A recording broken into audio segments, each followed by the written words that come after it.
Hi, this is Jeff Mesnick. I'm here with the Channel Marketing Journal, and we're here in Las Vegas at the CP Expo. And right now I'm here with Brian Lischer. He is the CEO of Ignite, which is a brand marketing agency. Yep. Thanks for having me, Jeff. Thanks for being here. So I'm not sure if you've seen some of the interviews that we've done already, but we're talking a lot about the challenges of the relationship between vendor and partner. And we started off earlier today. We actually had a executive recruiting firm talk about how partners are so focused on sales, and they're hiring more salespeople and engineers than marketing people. We've talked to vendors who said, well, our partners are so focused on sales that they're not really doing the marketing that they need. So I thought it would be a good opportunity for us to talk about the importance of getting the partners a strong brand identity. And maybe there's a way that the vendors, the channel marketers who are listening to our video now, could be thinking about, well, maybe if I help the brands of the bars I work with, maybe that would help build my business. So I heard you speak, and I would love to hear your thoughts on this. Yeah, it's great. And I think that if they're focusing more on sales and marketing, then they probably aren't focusing on branding at all. Right. And I think that's the first thing to distinguish is the difference between branding and marketing. So branding is more of the being. Yep. It is the why. And it's about defining those fundamental questions of why do we exist beyond making money? And what is our vision? Where are we heading? So things like that, and creating that type of messaging platform and visual identity system. And then the marketing is more of the doing.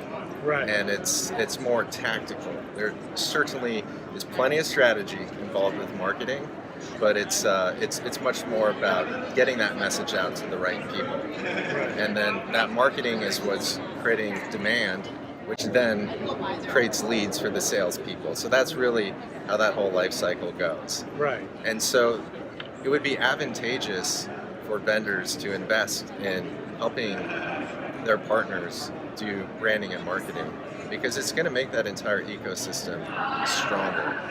People connect with brands. Every one of those partners already has a brand, whether they know it or not. Brands are perceptions, so it's the way that people experience them when they're working with them. And it's their reputation, so it's already out there. It's just a matter of, do you want to define how people perceive you, or do you just want to leave it up to chance? And so not only is that very critical for the partners and the bars to be able to define who they are, independent of any of the vendors that they're reselling for, but it's also important for those resellers and the vendors to be able to invest in their partners, because they're going to create alignment, and then they can identify if the partner really understands who they are as a brand, and if the vendor really understands who they are as a brand, then there could be alignment. And if they go through that process, that branding process, they might identify that some of the vendors that they're working with are not a good fit for them. Some of the vendors might realize that some of the bars aren't a good fit for them. And that's a good thing to realize. There's plenty of technology companies out there to go resell for. Yep. And there's plenty of partners out there to build your channel. So it's all about alignment, and the only way to get aligned is by understanding who you are as a company and who your audience is and what you're best at. I like that. So the branding alignment, which is kind of where the point that you seem to be making here, is that it helps the vendors understand the partners before they actually get in bed with the partners to make them more strategic or try to spend too much money with them. By first understanding that their brand represents something that is supportive of who they want to be, as you know, the vendor wants them to be, as well as the bar wants to be, if that matches, and that starts off to be a much stronger relationship right off the bat. Absolutely. It's no different than what you would look for in hiring employees. Right. You want to identify employees that have certain characteristics, certain belief systems, Right. certain behaviors that align with your own culture.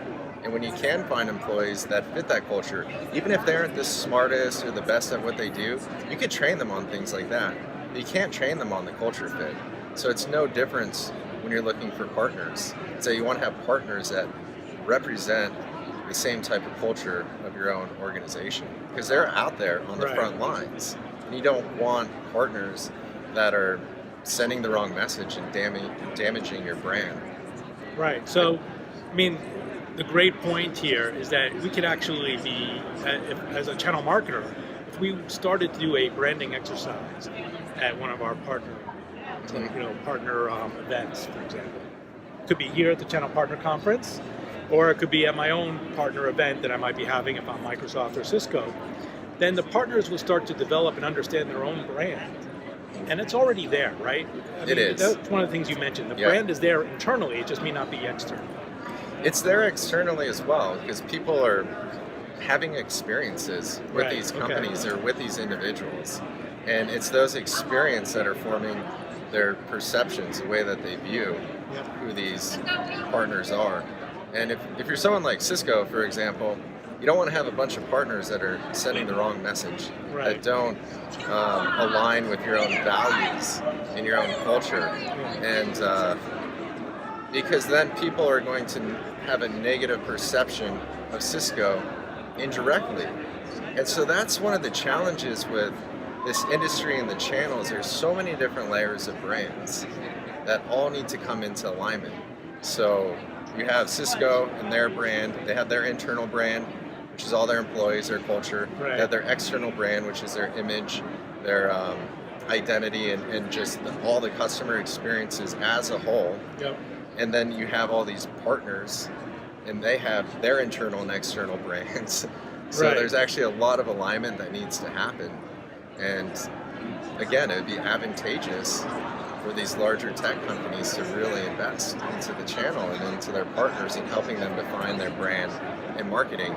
And I heard a lot so far today at the conference about investing into the partners' marketing, but I haven't heard a lot about investing into their brand, so that's concerning.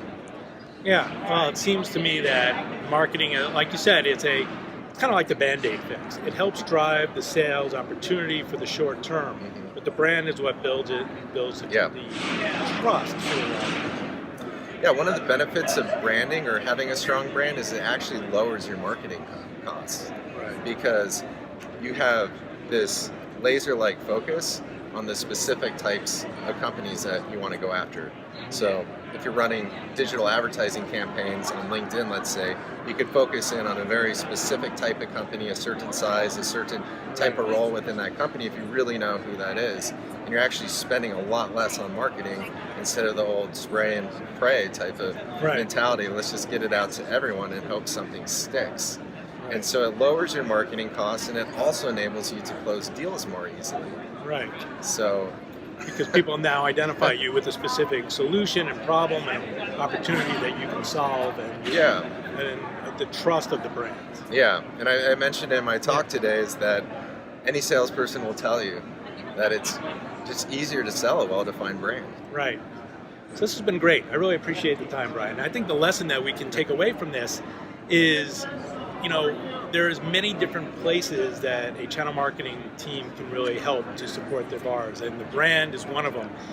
We're seeing that these channel marketers are not thinking, or the channel partners are not always thinking about how marketing can really affect their business. We're so focused on the sales and the technical. But I appreciate this. Thanks a lot. Thank you very much. All right. Bye.